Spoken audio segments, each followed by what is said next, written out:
Apha bathandekayo sifumana lamazwi, amen.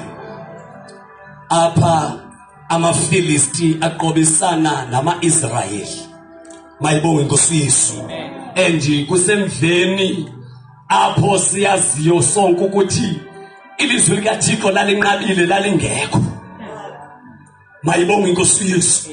Esisigigaba esofunda ngaso namhlanje senzeka emveni kokubuya kukaThixo kwaIsrayeli.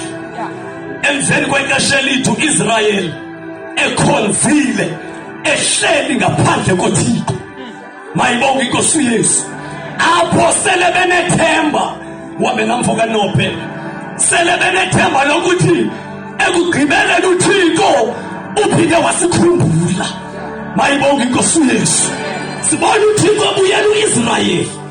Kodwa ekumbuyeleni kwakho Israyeli sibona uIsrayeli ignorant kwinto yokuthi athi nakulo Thixo ebekhe wanqaba ngoku sele sibuyele bekumele intoba sihambe ngqo ezinyaweni zakhe. Mayibonge Nkosi Yesu. Sibona ama-Israyeli ehambe siye emfazweni ahambe shiya uThixo abekade enqabile. Umshiya njani umuntu ubukhe wahlala ixesha elithengekho?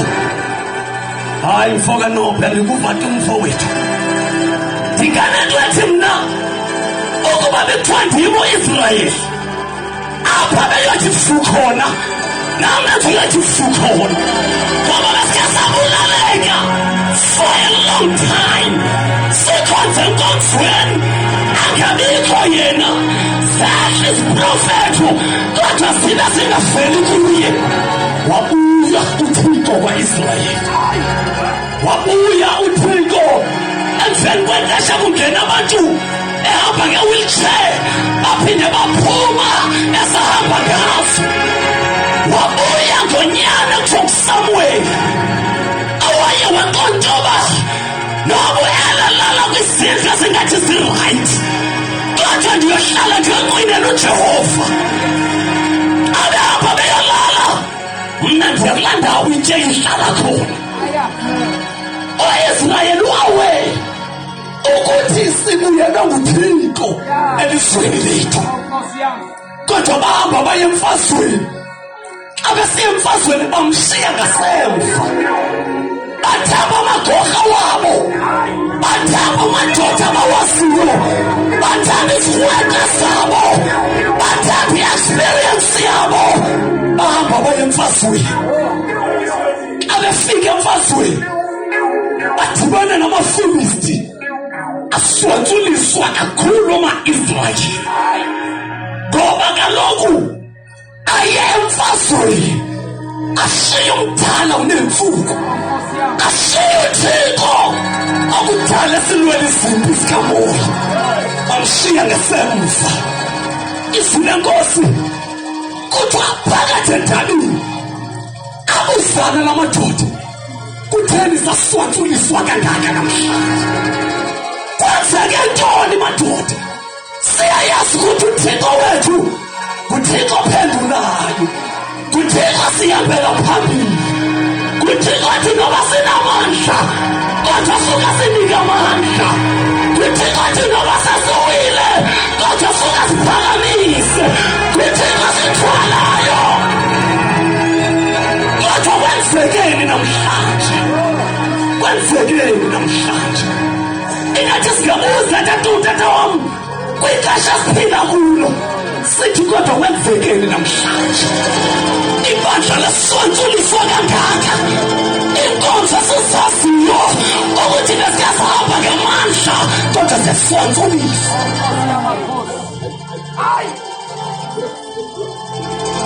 Bayendaweni be-discouraged babuye benjalo kwibandla lafelwa. My God, my Jesus. Kanti kubekwa abantu abaziyo, yabazi abantu abane-experience, abantu abakwazi ukwenza izinto noba engekho right naye, kodwa abantu abakwazi ukwenza izinto babekwa ngaphambili.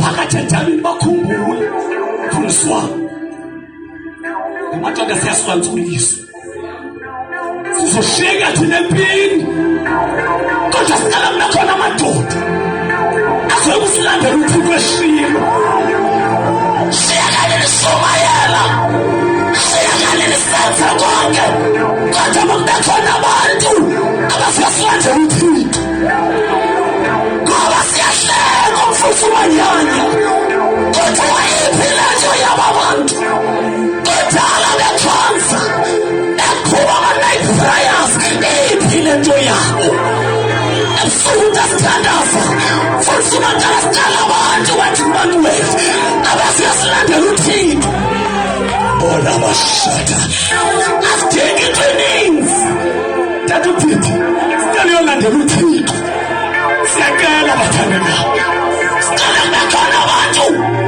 abasezikavela bathi siyolanda uthixo hayi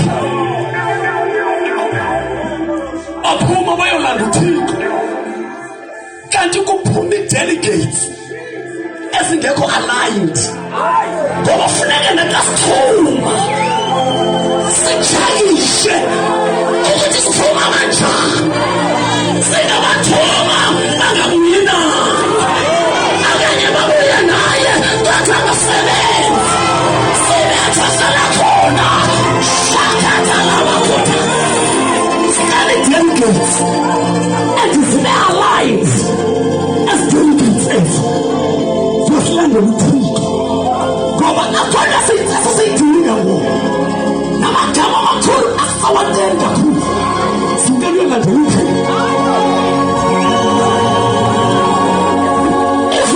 voice the worshippers angathi amnandi asiwatali kakhulu sicela i-delegate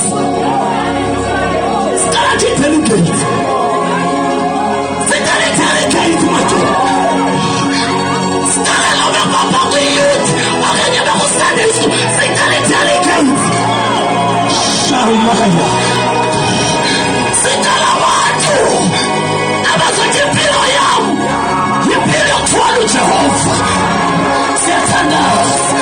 siyathandaza anasina ukuthi imisipha yenu yithembile yawuthwala uJehova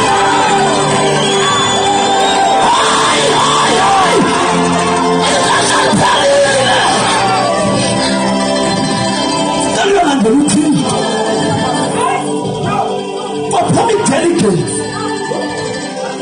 zami kanti izandla zazo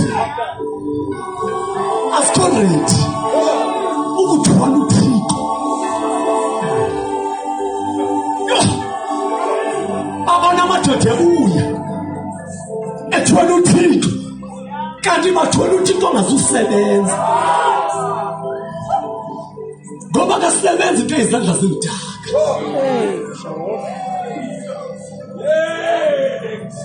unganayo italente yokushumayela wenze yonke into kodwa ukuthi your hands are dirty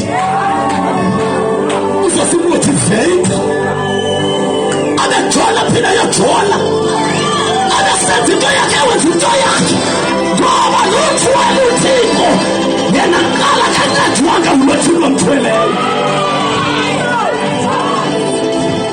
lento sihamba nayo likhayele emhlangothini lihlaba kwelihlabe kuye ungamzuza njalo ungasizwanga wena abuya la madoda ethwele uthixo ingathi abanenyuka amaqethu ketyibilika athwele uthixo ngezandla ezingcolileyo xa befika entabeni savakala isandi sokuthi uthixo ka-Israyeli ufikile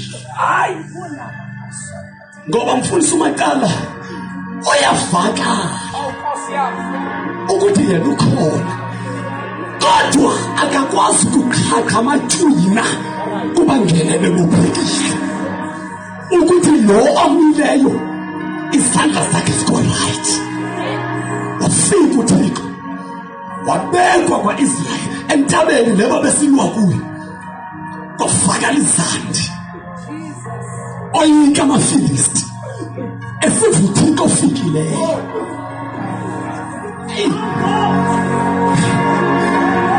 Thina sinetyala, sigrogrisa uSathane sengenabhuleti. Yiyo le nto ikawe inje namhlanje kujole ne-worshippers kube khona izityawa netaweni. Kungenxa yokuba sithwele uThixo, kanti uThixo simthweleyo kuthena ngasiguqule into esenzekayo. Namhlanje sike siphumele iphulo madoda, sike siyothwala uThixo. Amanye aseyijobhekile amabandla akazulungiswa sithi masiyothwala uThixo. Ambeka kwafakala izandi, kodwa amaFilisti kwakhona masiyekeni madoda, sizawulimala uThixo wapha ufikile. Kwakhona naziphi ukuthi ngenzeka into babona baguqe kuthi namhlanje. Azincama selevile ukuthi uThixo wabufikile. Ngoba nepicture mfundisi uGideon umnile wathi akukho sikhali sinolelwe wena, kanti awukho under the shelter. Kuphume inkunkela zamagqwirha zisithi siyoweyisha la mfana, athi yena umile umile. Xa yefika usesithengeni. Kwenzeka loo nto ma-Israyeli, achallenge amaFilisti kodwa esesithengeni. Phela sithandazeni ngale nto bangcwele, makhe siqale sihlambeni izandla zethu, sinyukeni sihambeni sinishilo. Laa Thixo wayeshunyelwa ngotata uBhengu usekhona, laa Thixo wotata uDuma usekhona. Bathi kudingeka i-delegates ezizoqale ziqale kwi-River Jordan. Bathi siyahlamba zonke into, siyazingcwaba before sinyuke siyolanda uThixo. Qala masibe ready, masibe ready uqala, masibe ready. Silimandla lokugqibela, silithemba likaThixo, but ithemba lithwele uThixo ongabonakaliyo ngamandla wakhe. Asithandazeni bangcwele, asithandazeni. Wafika noThixo wafakala izandi zakhe. After zivakalile izandi zakhe, la madoda athi siyaye. Xa efika itye ikhona, kodwa ama-Israyeli akanikwa amandla okulwa namaFilisti. Ngoba lo Thixo sihamba naye nguThixo othi wena uphelelwe ngawakho amandla akunike amandla. Ngenxa yokuba kuphume oonyana baka-Eli bahambe bayophathisa uThixo. Yabangcwele, ivangeli endikhe ndayiva yivangeli kuthiwa yayingacompromise kakhulu, yayingu-take it or leave it. And that salvation ingathi ayinamandla kunale nto sikuyo. Ngoba kulena sizamfaka kweshifti emsini kuba bengekho, kawufana ungene. Kanti ngonyana baka-Eli bazosibethisa ngothando. Inafunekayo ngoku ifundilidisha ibandla i-worship team ayi-correct, kungona ndizihemsele ziphinde ndishumayelele.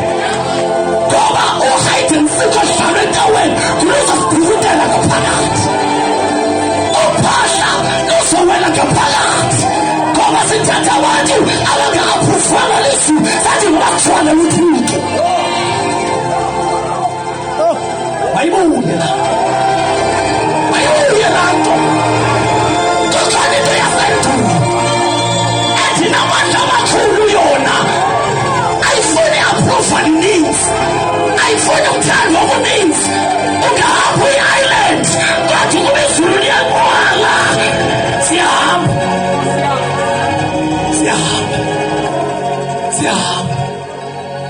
Uthixo makasincede busuku. Angifuni ubandi, makhe kuphuma abantu tatam abazoncama okwabo. Because the problem of this generation ayifuna ukulincamela izwe, iyafuna uThixo. Yona ngeke sikuyo le. Kanti kuba ngaphuma abantu abazothi wena Thixo uthe asuku bethanda makawuthola umnqamlezo angilandele. Sidinga i-delegate ezinjalo. Sidinga abantu abazokhulula ingubo yehlazo ayishiye ngasemva athi siyahla. Inamandla lento, inamandla lento. Mna ndiyoyika ngoba ndibana neJesu Town andikwazi ukuguqula ndithi makaphile ngegama likaYesu ngoba le nto sinayo.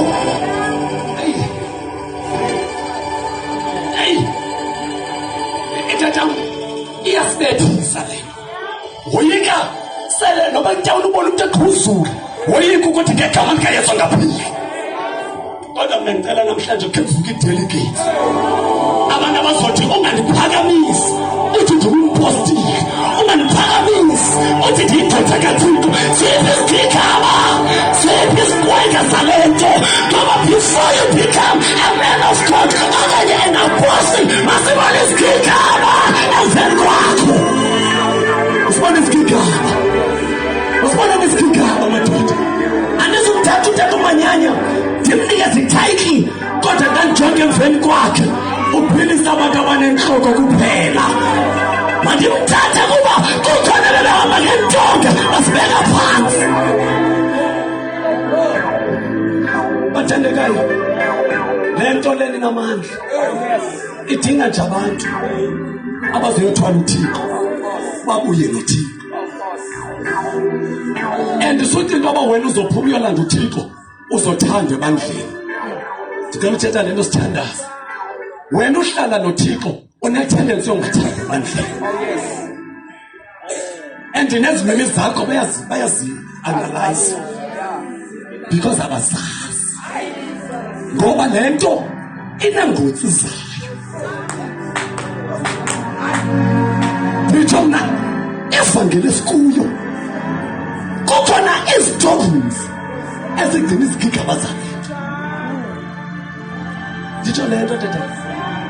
And siyeke nobalisa ngeza before sifune zakalokoje ngoba kukho nesithembiso esithe the glory of this shall be greater. Sikala ngoku sike simene ngezabantu sikala ubone zakalokoje.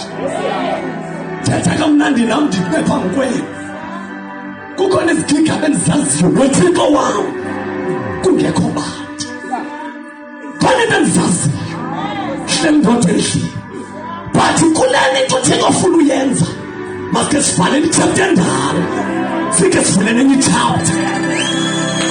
Masike sichallenjaneni madoda ngokufuna uYehova. Sibavile besithi athanda for 3 hours 4 hours bheke emveni kwabo azikho izigigaba. Kodwa ngoku masike simeneje athanasi sithi leli iBhayibhile ekaleni siphi izigigaba zoThixo wakho apha amadlalento. Yabathandekayo, yabathandekayo, nento lena ayidinga basa-analyze ivesi kakhulu. Ngawuthatha isigigaba uze nasendaweni.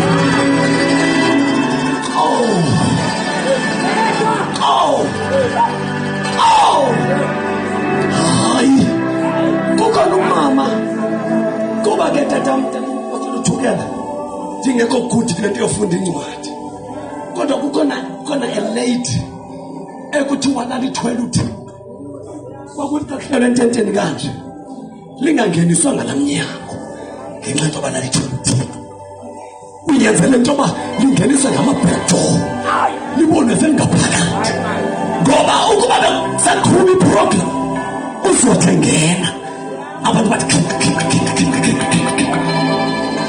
beniyazi na ukuthi eza zigigaba zisekhona but sileyo izitata ukuyofuna uThixo. Abevuke ngo-12 wathandaza uzosixelela nje kwi-status afake nje izinto zakhe ezibonisayo babethandazile emveni kwakhe ziphi izigigaba. Masike siziyekene zonke sifuna nofela kakhulu kodwa abantu mabamjoke uThixo wakho. Sidinga abantu abazonuka i-perfume yeSizwe. Hayi madoda, ngoba nomthandazo usumayile, inathandazo uthandazo walo. Hayi bo, inento sayo lento, inento sayo. Uyayika ngokuthandaza, ngoba abantu abaningi apha bane-voice around. Ayinga loo nto. uThixo usenaye, asifuni sitamina, asifuni into yakho. Sithwala noThixo, sibuyele noThixo ka. Cela sike sime ngenyawo, cela sike sime ngenyawo. Nasi isizukulwane esizothwala uThixo. Emveni kwethu andilibona elinye ibandla ingathi we are the last church. Kodwa xa kubhala uBhayibhile ngathi uzobhalwa ntoni bantwana? Kubhalwa abantu abagulayo nje, abanenhlokwana nje. Kukhona babengena esibhedlela, kuvalwa isibhedlela ngenxa yale nto. Siyacela youth yethu, asike sihambeni siyothwala uThixo. Masingalindi ne-fasting sebandla, masingalindi ne-night prayer sebandla. Kodwa nto ke jukulwana, masihambe siyomlanda, sibuye naye. Sigude ekucomplaineni amabandla wethu adry. Unantoni wena? Show me your God before you complain. Uphethe ntoni? Uphetheni? Udwele indaba too much, akekho le. Before you complain about your dry church, ulinikeze ntoni alayithatha? Ulinikeze okanye ufuna ukuma nje ngaphambili ubonwe ukuthi ukhona namzalwana uvuthayo ongenanto. Kuthi wabanga bayothwala uThixo, babuya naye, zavakala izandi, kodwa amandla kabikho. Uze wale ukuthi waziwe ngezandi, kodwa izigigaba zingabikho. Ngoba noMoses walibetha idwala, kanti ake nizana ngokwentando kaThixo. Bekuthiwa makalikhombe, ngoba amanzi ayaphuma equleni, noba wenzeka njani na. Kodwa sitela amadoda sike siyekeni, ingase ngokuye ngokwam okanye lento ndityayo, sike sibeke yonke into phansi, sike siqale ngabunje. Ingathi le nto ingasincedisa le, ngoba yenza nomzalwana angakufuna uthandaza nje, uthemba ukuba uzolo uThixo bemncedile. Kanti ubasikake seyibeke loo nto ukuthi kwenzekeni izolo, kodwa sike sifune noThixo ngendlela entsha. Ingathi ngabuya le nto. Cela sike sibalandele, cela tata uDidi uze ngaphambili.